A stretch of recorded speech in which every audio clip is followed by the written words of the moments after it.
오르락내리락. 야, 이거 환장하겠다. 비트코인의 변동성 때문에 알트코인들이 고통을 받고 있는 가운데 인사를 드려보고 있는 크립토마토입니다. 일단 오늘 연준이 인플레이션을 가늠하는 척도로 가장 중요시 여긴다는 지표 중에 하나인 미국의 지난 12월 개인 소비지출 물가지수가 발표가 되었습니다. 소비자 물가지수와 마찬가지로 예상치에 부합한다라는 결과가 나왔는데요. 좀 더 자세한 사항을 살펴보자면 전월 대비 0.2% 상승, 월가 예상치와 일치, 전년 동기 대비로는 2.8% 상승, 전체 개인 소비지출 물가지수는 1년 전보다 2.6% 상승해가지고 지난 11월에 2.4%보다는 상승폭이 확대가 됐다라고 합니다. 예상치에 부합하긴 했지만 그래도 연준의 목표인 2%대까지는 좀 갈 길이 남았다라고 여긴 탓인지 미국 증시 같은 경우는 혼조세이지만 전체적으로 하락세를 보이고 있는 가운데 달러는 강세를 나타내고 있습니다. 근데 제롬 파월이 꼭 인플레이션 2%대까지 낮아지지 않는다 할지라도 금리를 추가적으로 인하할 수 있다라고 이야기를 했었죠. 그렇기 때문에 노동시장이라든지 다른 요인을 통해 가지고 금리 인하가 결정이 될 가능성도 있겠습니다. 한편 비트코인 같은 경우는 기세 좋게 10만 6천 달러까지 도전을 했었다가 미국 증시와 함께 같이 미끄러지고 있습니다. 10만 2,194달러. 야, 정말 답답한 것이 이더리움이 힘을 좀 냈었거든요. 강하게 쐈었으나 비트가 떨어지자 같이 다시금 땅으로 곤두박질 치고 있습니다. 다른 알트코인들도 마찬가지로 사정이 비슷해가지고 안타까움을 금치 못하는 상황 속에서 황당하게도 비트코인 투자자들의 심리 상태는 극단적 탐욕으로 전환이 되었었습니다. 아직 전고도 못 들었는데 왜 극단적 탐욕으로 전환이 되었을까요?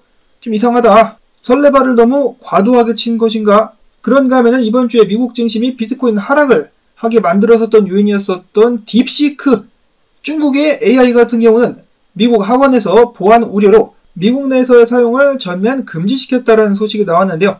미국뿐만 아니라 다른 나라에서도 똑같은 조치를 취한 것으로 알고 있습니다. 제가 정확히 그 나라 이름이 생각이 안 나는데 말씀을 드렸다시피 이걸 사용하게 되면은 정보를 빼간다 이거죠. IP부터 시작해가지고 기기 정보라든지 이걸 다 빼가지고 중국에 저장을 한다라고 해가지고 많은 사람들이 우려를 하고 있습니다.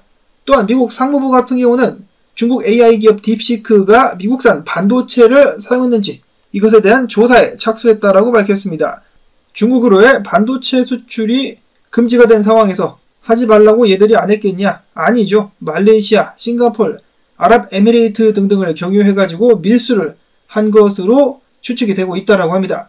또한 AI 훈련 비용 같은 경우도 기존의 AI들보다 훨씬 더 싼 값에 가격을 적게 들여가지고 훈련을 마쳤다라고 했는데 그것도 거짓인 것으로 지금 예상이 되고 있다라고 합니다. 그냥 뭐 하나부터 끝까지 다 구라였었다. 그러면은 이번 주 있었던 하락, 무엇 때문에 하락하는 것인가? 정말 황당합니다. 황당하고 어이가 없다. 그러니까 왜 중국에서 뭔가를 발표를 하면 그대로 믿는지 저는 이해를 못하겠습니다. 일단 의심부터 하고 봐야죠, 얘네들은.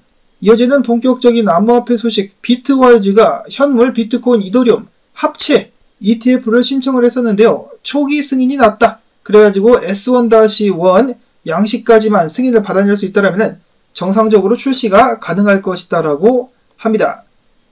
다음으로는 어제 비트코인 현물 ETF 성적은 좋았습니다. 5억 8,900만 달러, 꽤 많은 자금이 흘러 들어왔었고 블랙록에서만 3억 2천만 달러가 유입이 되었었습니다. 굉장히 고무적이라고 볼 수가 있겠고 1월달 전체적으로 봤을 때 굉장히 많은 자금들이 쭉 이어져 들어왔었다는 것을 알 수가 있겠습니다. 그만큼 ETF들이 비트코인을 엄청나게 사고 있다. 지금 현재까지 규모로만 봤을 때 전체 비트코인 공급량의 6%를 벌써 미국에서 차지하고 있다라는 통계가 있기도 했었습니다.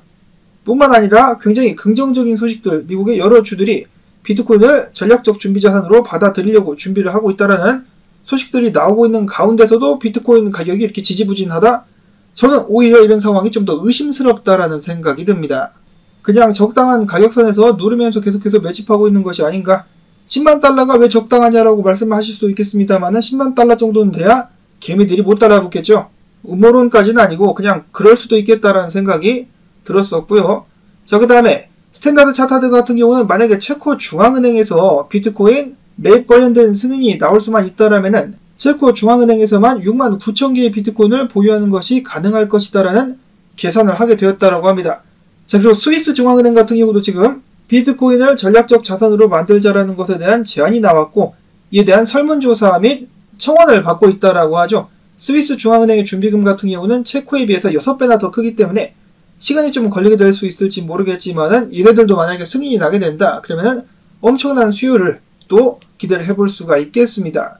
자, 그런가 하면 똘똘한 지니어스 그룹 같은 경우도 비트코인 매입을 위한 유상증자를 추진하겠다라고 밝혔는데요.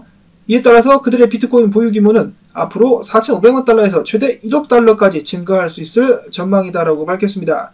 계속되는 비트코인의 수요 증가. 주경 대표 같은 경우는 그렇기 때문에 지금 비트코인 상승 사이클 불장은 끝나지 않았다라고 주장을 하고 있습니다. 매수세가 강력하다. 온체인 지표를 살펴볼까? 비트코인 상승 사이클이 끝나지 않았다. 매수세는 여전히 강력하다. 지난 2021년도 불장이 끝날 때 어떤 일이 있었느냐? 그레이스케일 GBTC로의 자금 유입세가 둔화되고 2달이 지나서야 하락장이 시작이 됐다. 비트코인 현물 ETF와 마이크로스트래터지 등 기관 투자자들의 매수세가 둔화되기 전까지는 성급히 상승 사이클이 끝났다라고 말할 수 없다라는 점을 강조를 했습니다. 사는 사람들이 이렇게 많은데 가격 상승이 왜 끝났다라고 벌써부터 생각을 하느냐라는 것이겠죠. 1년 내내, 1년 넘게 지금 거의 매일같이 시즌 종료를 외치는 사람들이 있는데 그러지 마라 라고 이야기를 하고 있는 것이 아닌가. 아직 끝나지 않았다. 그렇다는 것은 최근에 마이클 세일러가 포브스 표지를 장식한 것은 고점 신호가 아니다라는 것으로 해석을 해볼 수가 있겠습니다. 아니기를 반드시 바라야 되겠죠. 과거 2차례 암호화폐 유명인들이 포브스에 표지를 장식했을 때 그때 이후로 비트코인 가격이 크게 하락을 했었습니다. 하락장이 시작됐다라고 볼 수도 있겠는데 그 이후에 어떻게 됐었죠? 얘는 지금 깜빵에 있고 시즌은 깜빵 갔다가 풀려났죠. 마이클 셀러는 어떻게 될 것인가? 고점 시그널이어서도 안되고 깜빵에 가서도 안되겠습니다. 이어지는 분석 별거 없는데요. 정을 뚫지 못했죠. 렉트캐피탈 분석가 같은 경우는 원래 비트코인 분위기가 좋았을 때 이번 주 정말 중요한 한 주가 될 수 있다라고 이야기를 했었습니다. 104,182달러 위에서 비트가 주봉을 마감하게 된다면 역사상 가장 높은 가격대에서 다시 한번 비트가 주봉을 마감하게 되는 그런 역사적인 한 주가 될 수 있을 것이다 라고 예상을 했었는데 지금 비트코인은 다시 흘러내리고 있습니다. 비트코인 유동성 107,200달러대에 위치를 하고 있다라고 하는데요. 그 유동성을 잡아먹기 위해서라면은 103,000달러대까지 조정은 괜찮지만은 그 아래로 더 내려가게 되면은 곤란할 수 있다라는 분석이 나오기도 했었는데요. 지금 102,000달러 후반대까지 비트가 빠지고 있습니다. 지금이라도 말아 올려가지고 기분 좋은 주말을 만들어줄 수 있으면 좋겠습니다. 자, 한편 매튜 하일랜드 분석가 조심스럽게 주봉 비트코인 도미넌스를 보면서 하락 다이버전스가 나올랑말랑 하고 있다. 하락 다이버전스가 나오고 도미넌스가 빠지게 된다면 알트코인이 힘을 낼 수도 있을 것이다라고 예측을 하기도 했었습니다. 자, 과연 알트코인들의 봄은 언제쯤 오게 될 것인가? 이더리움이 좀 힘을 내주면 괜찮은데 아직까지는 후달리고 있는 이더리움. 그래도 어제 현물 ETF에서 자금 유입이 있었습니다. 6,802만 달러, 블랙락에서 18,011만 달러가 유입이 되었었고 트럼프의 월드 리버티 파이낸셜 같은 경우는 비트코인 1,000만 달러치를 어제 추매하기도 했었습니다. 개수로는 2,972개를 추매를 한 트럼프 일가 여전히 이더리움 및 이더리움 생태계에 대한 강력한 믿음을 보여주고 있었고요.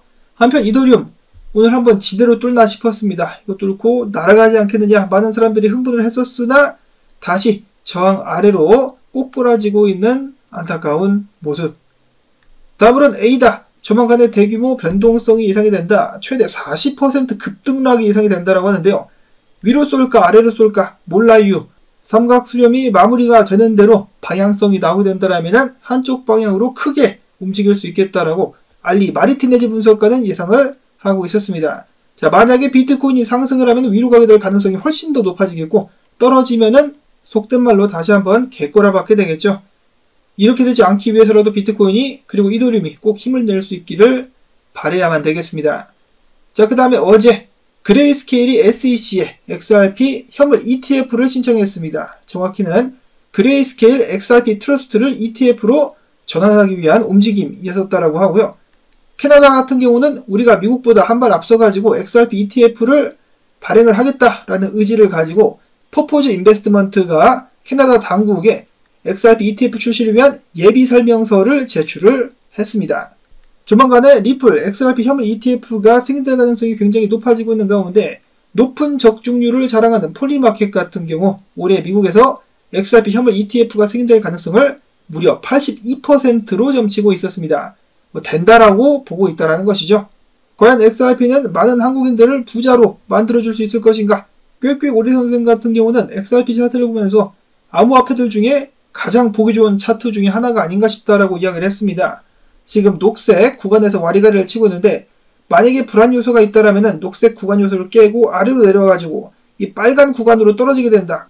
그러면은 약세 신호로 해석을 해볼 수가 있겠지만은 아직까지는 굉장히 좋아 보인다라고 이야기를 하고 있었습니다.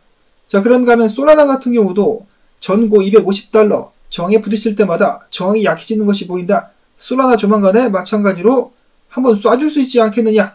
솔라나도 긍정적으로 보고 있었다. 다음으로는 LG 분석가 커브 파이낸스가 해당 자리에서 축적을 거쳐가지고 저항을 뚫을 수 있다라면 추가적인 상승이 나올 수 있을 것 지켜보고 있다라고 밝혔었으며, 다음으로는 분석가 저스트핏 ENA 아테나죠. 한때 뜨거운 관심을 받았었으나 지금 하락하면서 약간 수그러든 상황 속에서 최근에 하락 추세를 뚫었기 때문에 조만간에 추가적인 상승이 나올 수도 있지 않겠느냐. 자, 그러려면은 비트코인이 좀 받쳐줘야 되겠죠.